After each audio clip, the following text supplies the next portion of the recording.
샬롬. 날씨가 무척 차가워진 것 같습니다. 감기들 조심하시기를 바랍니다. 오늘은 시편 61편 1절로 8절의 말씀을 가지고 하나님이 지속적인 은혜라는 주제로 우리가 묵상한 것을 나누어 봅니다. 이 시편 61편은 다윗 왕이 그 아들 압살롬이 반역 행위를 제압한 뒤에 피신처였던 마나하임에서 아직 예루살렘으로 돌아오기 전에 기록한 것이라고 생각이 됩니다. 그러므로 그의 기도가 일부는 응답되었지만은 완전히 복구하기를 바라고 있을 그런 때였습니다. 이 부분이 사무엘하 19장에 기록이 되어 있습니다. 사무엘하 11장 25절을 보게 되면은 다윗이 예루살렘으로 도망할 때에 자기가 하나님이 집으로 돌아올 수 있으리라는 그 굳은 소망을 가지고 있었습니다. 이때의 다윗의 소망이 4절에 잘 반영되어 있습니다. 6절, 7절은 사무엘하 7장에 기록된 다윗에게 주신 하나님의 언약을 말한 것입니다. 본문 1절에서 4절의 말씀입니다. 하나님이여 나의 부르짖음을 들으시며 내 기도에 유의하소서. 내 마음이 누릴 때에 땅 끝에서부터 주께 부르짖으오리니 나보다 높은 바위에 나를 인도하소서. 주는 나의 피난처시요 원수를 피하는 견고한 망대 시민이니이다. 4절에 내가 영원히 주의 장막에 거하며 내가 주의 날개 아래 밑에 피하리이다. 아멘. 다윗은 하나님의 그 계속적인 은혜를 바라면서 하나님의 집, 곧 예루살렘에 있는 성전으로 돌아오기를 간구하고 있습니다. 본문 2절에 땅 끝에서부터라는 이 말은 아마 나라의 끝으로부터라는 말일 것입니다. 다윗은 자기가 있는 곳으로부터 하나님의 집까지 큰 거리를 땅 끝으로부터라는 거리처럼, 땅 끝에서 있는 것처럼 그렇게 지금 느끼고 또한 표현하고 있는 것입니다. 왜냐하면 그 거리로 인하여 하나님의 집에서 예배드릴 기회를 빼앗기고 있기 때문입니다. 그렇습니다, 여러분. 우리는 다 자기 만족 아래 살기 쉬우며 하나님께서 여러 가지 귀한 것을 주셔서 우리가 마음대로 이용할 수 있는 것을 당연한 것으로 착각하기 쉽습니다. 예를 들면 하나님께서 저에게 건강한 팔을 주셨습니다. 그런데 그만 부주의로 인해서 제가 몇 년 전에 우측 어깨 인대가 끊어지고 뼈가 다쳐서 병원에 한 일주일간 입원을 하면서 수술을 받았습니다. 그래서 저는 수술을 마치고 회복이 다 된 줄로 알았습니다. 그런데 더 큰 어려움이 기다리고 있었습니다. 퇴원한 이후 약 한 3개월 동안 물리치료 및 운동기구 요법 등 재활치료를 받으라는 것이었습니다.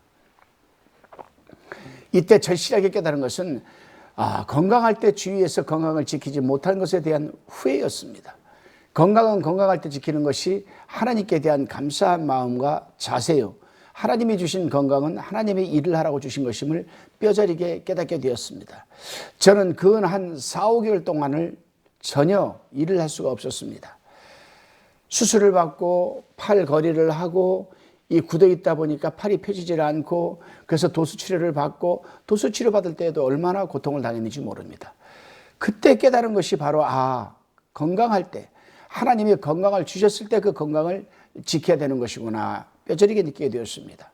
여러분 건강할 때 건강을 지키시고 하나님의 일을 많이 하시기를 바랍니다. 우리가 몸이 아프면 하나님의 일을 하고 싶어도 할 수가 없는 것 아니겠습니까?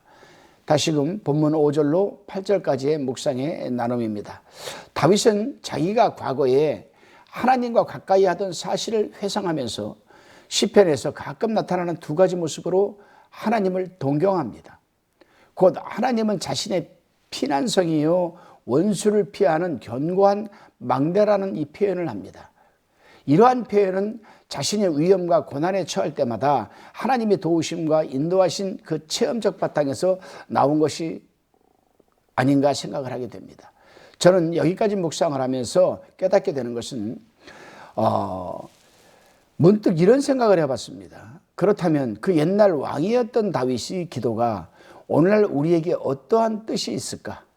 참 무지하고 어리석은 생각이었지만은 깨닫는 바가 있었습니다. 다윗은 아무 직접적인 허물도 없이 하나님의 집에서 멀리 떨어져 있었습니다. 우리 부주의로 인하든지 또는 다른 이유로 인해서든지 간에 우리가 다윗과 같은 처지에 있든지 그렇게 될 위험성이 있으면 하나님의 집에서 그리고 주 안에서 성실히 간절하게 두 손 모아 엎드려서 하나님과 교제한다는 것이 얼마나 귀중하고 보배로운 일이라는 것을 깨닫게 된 것입니다. 그렇습니다, 여러분. 이 세상이란 믿지 못할 것입니다. 은혜를 악으로 갚는 것이 이 세상의 사람들이요, 자기가 최고라고 자부하며 떠들어대는 것이 이 세상 사람들입니다. 그런즉 절대로 믿을 수 있는 하나님께 진정성 있게 가까이 하시기를 바랍니다.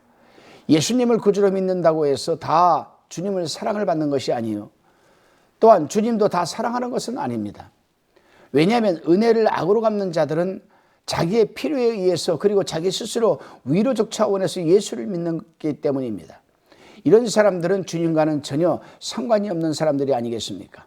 그러기에 우리의 분별력 있는 우리는 삶을 살아야 되는데, 또한 분별력을 갖고 또 교제도 해야 될 것입니다. 왜냐하면 진정성 있게 주님을 사랑하는 사람들과 교제를 맺는 것은 그리스도 안에서 사는 우리들이 받을 기업의 일부분이라는 사실이기 때문입니다.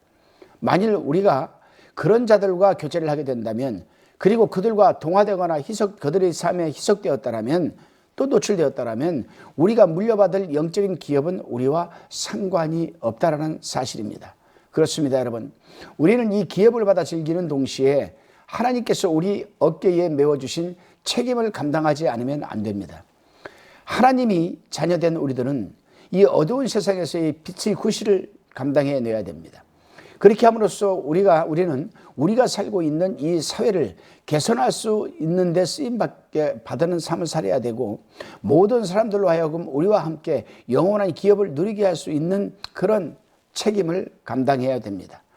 기도드리시겠습니다. 주님, 하나님께서 주신 건강은 분명 주님의 사명을 감당하라고 주신 것임에도 불구하고 우리는 주님의 사명보다는 세상적인 일들의 건강을 소진해가고 있음을 회개합니다. 주신 건강, 주님의 일을 감당할 때에는 더욱 건강해진다는 사실을 늘 잊지 말게 도와주시고, 또한 늘 분별력을 갖고 진정 주님께서 사랑하는 자들과 주님 안에서 교제하게 인도하여 주시고, 하늘 기업을 누리는 삶이 되게 하여 주시옵소서.